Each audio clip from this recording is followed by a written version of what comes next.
up mga ka-idol? Welcome back to my channel. For today's video, ating alamin ang 3 types of guard forces. So una, private security agency. Pangalawa, company guard force. At ang panghuli, government security unit. So ano-ano nga ba pinagkaiba nitong tatlo?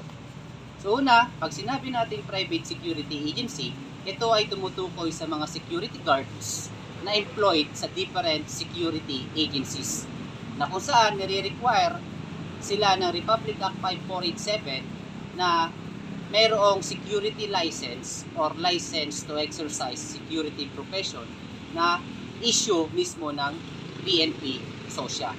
Mostly sila ay naka-detailed sa mga business firms. Okay?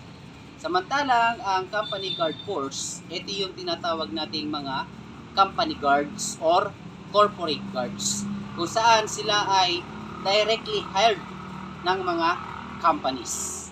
Okay? At ang panghuli, government security unit. So ito yung employed sa government agencies. Halimbawa, PNP, AFP, Bureau of Correction. Okay? So that's all mga ka-idol. Thanks for watching and see you on my next vlog.